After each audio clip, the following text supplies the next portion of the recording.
Hallelujah जी, praise the Lord. मसीह में आप सबकी सलामती हो। फेसबुक फैमिली मेम्बरान को, यूट्यूब फैमिली मेम्बरान को और यहाँ हाजरीन में सबकी सलामती चाहता हूँ। और सबसे मैं ये रिक्वेस्ट करूँगा कि फेसबुक पर इवेंजलिस्ट इमरान भट्टी और काजिम जदून साहब को फॉलो करें, और यूट्यूब चैनल रोया टीवी पास इमरान भट्टी और काजिम जदून को भी सब्सक्राइब ज़रूर कर दीजिएगा। आज इससे पहले कि मैं कलाम शुरू करूं, मैं एक मिसाल देना चाहूँगा। छोटी सी मिसाल है। एक शिकारी शिकार करने के लिए निकला, तो एक दरख्त के नीचे वो रेस्ट करने के लिए बैठा कि मैं थोड़ा सा रेस्ट कर लूँ और फिर मैं शिकार करता हूँ। तो जिस दरख्त के नीचे वो बैठा हुआ था, उस दरख्त के ऊपर के टहने पे लेटे लेटे उसकी नज़र पड़ी तो एक फाख्ता बैठी हुई थी, और उस फाख्ता के ऊपर के टहने पे एक उकाब बैठा हुआ था। अब उसने अपना तीर कमान निकाला और फाख्ता का निशाना लिया, और फाख्ता ने जब देखा कि शिकारी ने मुझ पर तीर तान लिया है तो वो बहुत खौफजदा हुई। उसने अपने दिल में बहुत डर माना इस बात का, और जब उसने उड़ने के लिए सोचना शुरू किया तो एकदम उसकी नज़र ऊपर पड़ी उकाब के ऊपर। तो उसने अपने दिल में सोचा कि मैं तो दोनों तरफ से आज मरी। अगर मैं नहीं उड़ती तो शिकारी का तीर मुझे मार देगा, और अगर मैं उड़ जाती हूँ तो उकाब मुझे पकड़ लेगा और मुझे मार देगा। तो उसने अपनी सारी उम्मीद, अपनी सारी आस खुदा की तरफ लगाई और खुदा से कहा कि खुदाया, आज तो तू ही मुझे बचा सकता है। अगर मैं यहाँ बैठी रहती हूँ तो तीर मुझे मार देता है, अगर मैं उड़ जाती हूँ तो उकाब मुझे मार देता है। तो इस सूरत में तू ही मुझे ज़िंदगी दे सकता है। खुदा की करनी ऐसी हुई कि जब वो तीर निकालने ही लगा था शिकारी फाख्ता को मारने के लिए, अभी वो तीर छोड़ने ही लगा था कि पीछे से सांप ने शिकारी को डस लिया। शिकारी सांप को देखने के लिए पीछे को मुड़ा तो उसके हाथ से तीर निकल गया और निशाना खता होकर सीधा उकाब को जाकर लगा। जब उसने खुदा से मदद मांगी तो खुदा ने शिकारी को भी ख़त्म कर दिया और उकाब को भी ख़त्म कर दिया। हमारे पास यही एक खौफ होता है जो हमें ना आर लगने देता है ना पार लगने देता है। तो आज हम एक हवाला निकालते हैं अपनी नसीहत के लिए। लूका रसूल की मार्फत लिखी गई अंजील, उसका 19वां बाब और उसकी पहली 9 आयात। लूका रसूल की मार्फत लिखी गई अंजील, उसका 19वां बाब और उसकी पहली 9 आयात। खुदावंद के पाक कलाम में यूँ लिखा है, वो यरीहो में दाखिल होकर जा रहा था, और देखो ज़काई नाम एक आदमी था जो महसूल लेने वालों का सरदार और दौलतमंद था। वो यीशु को देखने की कोशिश करता था कि कौन सा है, लेकिन भीड़ के सबब से देख नहीं सकता था, इसलिए कि उसका कद छोटा था। बस उसे देखने के लिए आगे दौड़कर एक गुल्लर के पेड़ पर चढ़ गया, क्योंकि वो उसी राह से जाने को था। जब यीशु उस जगह पहुंचा तो ऊपर निगाह करके उससे कहा, ऐ ज़काई, जल्द उतर आ, क्योंकि आज मुझे तेरे घर रहना ज़रूर है। वो जल्द उतर कर उसको खुशी से अपने घर ले गया। जब लोगों ने ये देखा तो सब बुड़बुड़ा कर कहने लगे कि वो तो एक गुनाहगार शख्स के हाथ जा उतरा। और ज़काई ने खड़े होकर खुदावंद से कहा, ऐ खुदावंद, देख मैं अपना आधा माल गरीबों को देता हूँ, और अगर किसी का कुछ नाहक ले लिया है तो उसको चौगुना अदा करता हूँ। यीशु ने उससे कहा, आज इस घर में नजात आई है, इसलिए कि ये भी अब्राहम का बेटा है, क्योंकि इब्ने आदम खोए हुओं को ढूंढने और नजात देने आया है। हम छोटी सी दुआ करेंगे। जिंदा प्यारे रहीम जलीलुल कदर बुजुर्ग तेरा आसमानी खुदावंद, तेरा शुक्र हो इस ताज़ा और मीठे कलाम के लिए, तेरी शीरी आवाज़ के लिए जो जिंदा खुदावंद आज हम तक पहुंची है। आज जिंदा खुदावंद इस कलाम के वसीला से हम बहुत सी बरक़ात लेकर इस प्रेयर सेंटर से जाएं। फेसबुक पर सुनने वाले तमाम लोग इस कलाम के वसीला से बरकत हासिल करें, तो यूट्यूब पर सुनने वाले तमाम लोग इस कलाम के वसीला से आज बरकत हासिल करें। हालेलुया, यीशु मसीह के नाम से आमीन। मेरे अज़ीज़ों, लूका रसूल ने जब ये लिखी सारी स्टोरी मुख्तलिफ लोगों से मालूमात हासिल करके, क्योंकि पहली आयत में वो थियोफिलस नाम के एक शख्स को ये सब कुछ लिख रहा है, लूका की इंजील, और वो सबसे मालूमात लेके कि मैंने कोई बंदा नहीं छोड़ा, जो जो यीशु मसीह के साथ रहा, जो जो यीशु मसीह के बारे में जिस किसी ने लिखा उसकी मैंने तहकीक की सारी, और सब कुछ मैं ठीक ठीक दरियाफ्त करके लोगों से पूछ के और पूरी पूरी मालूमात तहकीक करके और सच पर मबनी बातें सारी दरियाफ्त करके तो मैं तुम्हें लिख रहा हूँ। इसलिए ये वाक़या जो हमने पढ़ा है, हम इसको कोई तमसील नहीं कह सकते, कोई हम रिवायत नहीं कह सकते, कोई हम किसी भी किस्म की कोई मन घड़त बात नहीं कह सकते। ये ठीक ठीक दरियाफ्त करके लूका रसूल ने बात लिखी। ज़काई लूका रसूल बताता है कि कौन था ज़काई। ज़काई कौन था? अभी मैंने तिलावत की नहीं। ज़काई महसूल लेने वालों का सरदार था, छोटी शख्सियत नहीं थी, छोटा कद था, लेकिन शख्सियत और ओहदा उसका छोटा नहीं था। वो महसूल लेने वालों का सरदार था, और अगली बात उसके बारे में लिखी है कि वो बहुत दौलतमंद था।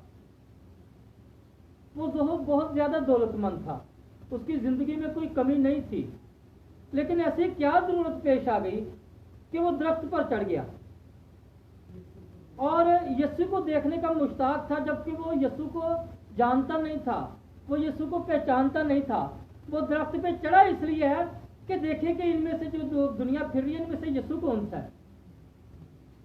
यहाँ पे यही बात लिखी हुई है कि वो देखे कि यीशु कौन है, कौन सा है। तीसरी आयत में वो यीशु को देखने की कोशिश करता था कि कौन सा है। वो यीशु को पहचानता भी नहीं था, लेकिन दरख्त पर चढ़ गया। क्या दरख्त पर चढ़ना आसान होता है? खास तौर पे जब कद भी छोटा हो, टहनियों पे हाथ भी ना सही तरीके से पड़ सके, वजन भी ज्यादा हो, तो दरख्त पे चढ़ना आसान है? हम क्या करते हैं? हम कहते हैं दरख्त ते ना चढ़ना पवे, ओवें सानू यीशु आ जाए मिलने, ओवें सानू यीशु नजर आ जाए। तो दरख्त ते चढ़न वास्ते सानू अपना डर भी खत्म करना पड़ेगा, खौफ भी खत्म करना पड़ेगा कि दरख्त ते चढ़े तो असीं किते डिग ना पईए, पता नहीं उत्ते बैलेंस कायम रहता है कि नहीं। अगर हम ये खौफ खत्म करेंगे तो फिर हम दरख्त पे चढ़ सकते हैं। और दरख्त पे चढ़ना कब है? जब हमें यीशु को देखने की जुस्तजू होगी, उससे मिलने की जुस्तजू होगी। ये यीशु फिर समझेगा कि ये मुझसे मोहब्बत है, इसने अपने डर को भी खौफ को भी खत्म कर दिया है, मेहनत भी की है इसने। दरख्त पे कोई बैठा बैठा नहीं चढ़ जाता, मेहनत करनी पड़ती है, जोर लगाना पड़ता है, फिर वो दरख्त पे चढ़ता है। फिर यीशु की हम पर नजर करती है, फिर यीशु हमें कह सकता है कि आज मुझे तेरे घर में आना जरूर है। अगर हम दरख्त को एक दुआ के तौर पर ले लें कि दरख्त एक दुआ है, तो इसका मतलब है कि हम में से हर किसी को उस दरख्त पर चढ़ना पड़ेगा, उस दरख्त पर चढ़कर बैठे रहना पड़ेगा जब तक मसीह की हम पर नजर नहीं पड़ जाती। अगर ज़काई थक जाता कि पब्लिक बहुत है, मेरा कद छोटा है, दरख्त पे चढ़ के भी यीशु मसीह मजमे में इधर उधर देख रहा है, मजमे की सुन रहा है, तो मेरी तरफ तो उसकी नजर नहीं पड़ेगी, और वो नीचे उतर जाता, तो क्या यीशु उसको ये कह पाता कि आज मैं तेरे घर आऊंगा? क्या यीशु उसके बारे में ये कह सकता था कि आज इस घर में निजात आई है? ये ज़काई की मुस्तकिल मिजाजी थी, ये ज़काई का ईमान था, ये ज़काई के डर और खौफ को ख़त्म करने की स्पिरिट ने उसको ये मकाम दिया। उसकी अपनी ज़िंदगी में उसको कभी कोई कमी नहीं रही थी। अगर उसमें कमी थी तो सिर्फ उसका छोटा कद, लेकिन उसके छोटे कद को भी उसकी दौलत ने बड़ा बना दिया था।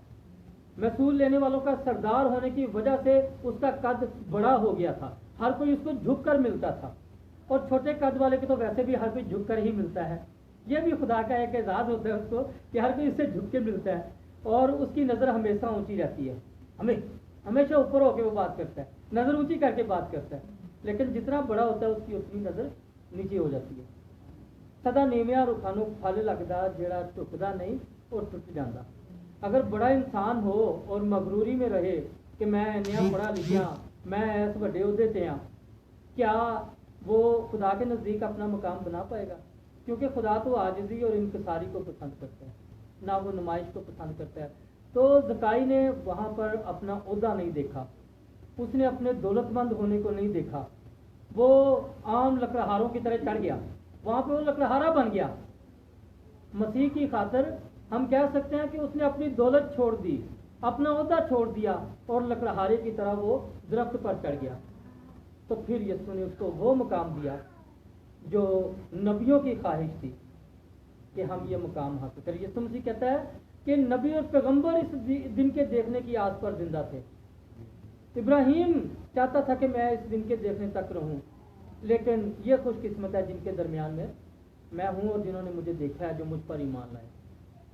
तो मेरे अजीजों, तौबा कर लेना कोई बड़ी बात नहीं होती। यीशु मसीह पर ईमान रखने का दावा कर देना कोई बड़ी बात नहीं होती। हम तौबा करके पादरी से दुआ करके बैठ जाते हैं, बस जी होना चाहिए, आज़ाद हो गए। नहीं, खुदा ऐसे लोगों को पड़ेगा और उस वक्त तक चढ़े रहना पड़ेगा जब तक मसीह की हम पर नजर नहीं पड़ती, जब तक वो हमें घर आने की खुशखबरी नहीं सुनाता, जब तक वो घर पहुंचकर हमें निजात की खुशखबरी नहीं दे देता, तब तक हमें उस दरख्त पर चढ़कर बैठे रहना होगा। हम दोबारा अपने मसले मसाइल में फंस जाते हैं। नेक दिमस आ गया यीशु मसीह के पास, तो यीशु मसीह ने उसे सिर्फ एक ही बात कही कि अपना माल गरीबों में बांट दे, अगर तू हमेशा की जिंदगी चाहता है। तो वो नहीं पा सका हमेशा की जिंदगी, क्योंकि वो अमीर था, वो भी दौलतमंद था, वो अपना माल गरीबों को देना नहीं चाहता था, लिहाजा वो हमेशा की जिंदगी से महरूम रहा। लेकिन ज़काई ने ये गलती नहीं की। उसने वो जब कहा कि यीशु मसीह मेरे घर में आ गया है, तो दौलत उसकी नज़र में कोई चीज़ नहीं रही। दौलत को उसने बिल्कुल हकीर जाना। उसने उसी वक्त यीशु मसीह को कहा कि मैं अपनी दौलत का आधा गरीबों को देता हूँ, और अगर किसी का ना हक ले लिया, क्योंकि महसूल लेने वाले ना हक लेते थे, क्योंकि इनका ठेका होता था, इन्होंने मखसूस ठेका रोमी हुकूमत को देना होता था, और रोमी हुकूमत को दे के जो बाकी बचता था वो इनका मुनाफा होता था। तो इनकी कोशिश होती थी कि हम अपने लिए ज़्यादा से ज़्यादा ज़खीरा करके रखें। जब यीशु मसीह उसको मिल जाता है, यीशु मसीह उसके घर में आ जाता है, तो फिर वो दौलत की परवाह नहीं करता, फिर वो सारी दौलत गरीबों में बांटता है, और जिसका किसी का ना हक ले लिया था तो उसको 4 गुना करके वापस लौटाता है। ये है वो बरकत जो यीशु मसीह, जो खुदा हमसे चाहता है। हम निजात का भी दावा कर लेते हैं, हम ईमान का भी दावा कर लेते हैं, हम तौबा करने का भी दावा कर लेते हैं, लेकिन अपने पैसे को अपनी तिजोरियों में रखते हैं। हम अपने पैसे को नहीं निकालते हैं, हम अपने पैसे को खुदा के लिए खुला नहीं छोड़ते हैं, अपने दिलों को उस हिसाब से नहीं खोलते हैं, अपनी जेबों को उस हिसाब से नहीं खोलते हैं। लेकिन खुदा कहता है कि मुझे आजमाओ। खुदा ने कहीं नहीं कहा कि ये काम करो तो इसके बदले में मुझे आजमाओ, ये काम करो तो इसके बदले में मुझे आजमाओ। सिर्फ उसने देने के बारे में कहा कि अगर दोगे तो फिर मुझे आजमाओ कि मैं तुम्हें देता हूँ या नहीं। हमारी बरकतें रुकी रहती हैं, हम कहते हैं असं दुआ भी करने, 24 घंटे भी असं दुआ च बैठे रहने, फिर भी बीमारी नहीं जाती घर तो, फिर भी जोड़े असराफ ने वो नहीं जाते घर तो। क्यों? क्योंकि खुदा के हिस्से से असी कब्जा किया हुआ है, खुदा का हिस्सा असी नहीं कढ़ रहे, और जदों तक वो हिस्सा डॉक्टरों को चला नहीं जाता सानू शिफा नहीं मिलती, जदों तक वो जेब चो डिग नहीं जाता सानू शिफा नहीं मिलती, जदों तक वो असी अपने घर में रखने, अपनी जेब में रखने, उदों तक असी कब्जे च रहने ते बीमारियां च रहने, ताकि वो बीमारियां दे लई असी जदों डॉक्टर को दे तो सारा पैसा डॉक्टर नूं मिले, साडी जेब चों निकले। जदों साडी जेब चों निकलेगा वो भावें असी खुदा लई दईए ते भावें असी डॉक्टर नूं जाके लुटा आईए, वो साडी जेब जदों तक रहेगा उदों तक असी शिफा नहीं पावांगे। तो ज़काई ने इन सब बातों पर अमल किया। उसने यीशु को देखने की भी जुस्तजू की। फिर यीशु को देखने की जुस्तजू में वो काहिनों के पास नहीं गया, वो पादरियों के पास नहीं गया कि इन्हां कोल यीशु है, इन्हां कोल दुआ करावांगा तो इन्हां दे जरिए सानू यीशु मिलेगा, ये शिफात करनगे तो सानू यीशु मिलेगा। नहीं, उसने खुद दुआ का हथियार अपनाया, मेहनत की, डर को ख़त्म किया, खौफ को ख़त्म किया और दुआ करनी शुरू की, यानी दरख्त पे चढ़ा। और फिर वो तब तक दुआ करता रहा, यानी दरख्त पे बैठा रहा जब तक यीशु की उस पर नज़र नहीं पड़ती।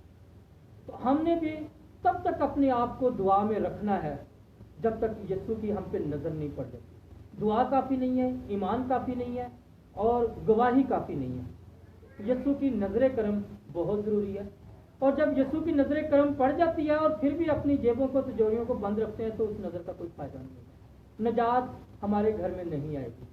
अपने आप को इस काबिल करें, ऐसी दुआ करें कि खुदा को कहना पड़े कि आज इस घर में निजात आई है। खुदा हम सबको बरकत दे।